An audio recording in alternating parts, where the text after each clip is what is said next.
اگر کہ یہودی ہمارے آقا کے اوپر کیچڑ اچھالتا، ہم حضرت موسیٰ پر کیچڑ نہیں اچھال سکتے، ہم ختم ہو جائیں گے، ہمارا ایمان ختم ہو جائے گا، ہم مظلوم ہیں۔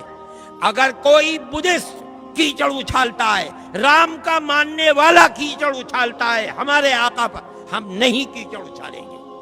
کیوں؟ قرآن نے کہا ہے وَلَا تَسُبُّوا الَّذِينَ يَدْعُونَ مِن دُونِ اللَّهِ فَيَسُبُّوا اللَّهَ عَدْوًا بِغَيْرِ، جانتے ہوئے کہ یہ پرستش اللہ کی نہیں کر رہا ہے، اللہ نے ہمیں منع کیا ہے تم انہیں برا بھلا مت کہو، ہم نہیں کہتے برا بھلا۔ آپ نے دیکھا ہوگا رام کو ہم نہیں برا، ہمارے سر اور آنکھوں پر ہم ان کا احترام کرتے ہیں، ہم مہاتما بدھ کا احترام کرتے ہیں۔ رہ گئی یہ بات کہ ان کی تعلیمات کے اندر شرک و کفر ہے۔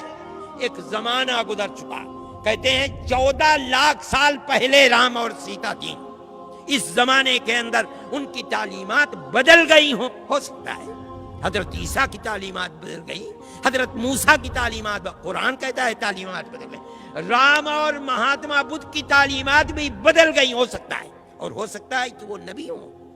علماء کا ایک طبقہ یہ بھی کہتا ہے، اور قرآن کہتا ہے لِكُلِّ قَوْمٍ هَادٍ، ہم نے ہر قوم کے اندر اللہ کا راستہ بتانے والے، قوم کو ہدایت دینے والے افراد پیدا کیے ہیں، ہو سکتا ہے۔ لیکن حضرت عیسیٰ اور حضرت موسیٰ پر قرآن کی طرف سے نبوت کی دلیل ہے، ان پر کوئی دلیل نہیں۔ ایسے میں مسلمان پر فرض ہے وہ اپنی زبان کو بند رکھے۔ کیوں؟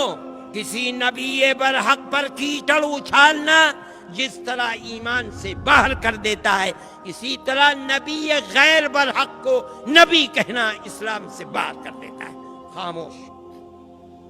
مسلمان کو یہ طریقہ اپنانا چاہیے اور اسی پر زندہ رہنا چاہیے۔ دوسرے ظلم کر رہے ہیں، ہماری آنکھ، ہماری زبان بند ہے، ہم کچھ نہیں کہہ رہے ہیں، صرف احتجاج، اور احتجاج بھی اس حد تک جو تمہیں تمہارے دستور نے حق دیا ہے، اور وہ یہ ہے جا کر اپنا احتجاج لکھوا دو، رپورٹ درج کرا دو۔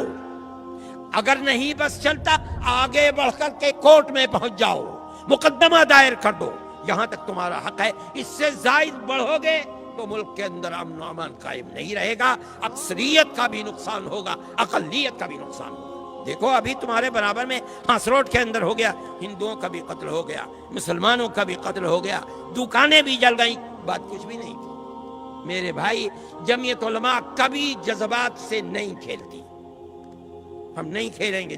ہم نے ہمیشہ صبر کی تلقین کی ہے، آج بھی ہم صبر کی تلقین نہیں کرو گے۔ اگر آج 10 مرتبہ ہو رہا ہے، کل کو 50 مرتبہ ہوگا، 50 مرتبہ کل ہوگا، پرسوں 100 مرتبہ ہوگا، یہ دنیا امن کا گہوارہ ہے، تباہی آئے گی، اقلیت کا بھی نقصان ہوگا، اکثریت کا بھی نقصان۔ اور ہم ان لوگوں سے جو بے وقوفی کر رہے ہیں، ملک میں امن و امان کو آگ لگا رہے ہیں، ہم ان سے کہتے ہیں کہ اپنے ملک کے وفادار بنو، اقتدار کی ہوس کے اندر ملک کے امن و امان کو برباد نہ کرو۔ اگر کرو گے تو یاد رکھو تاریخ کے اندر تم ملک کے سب سے بڑے غدار اور دشمن سمجھے جاؤ گے۔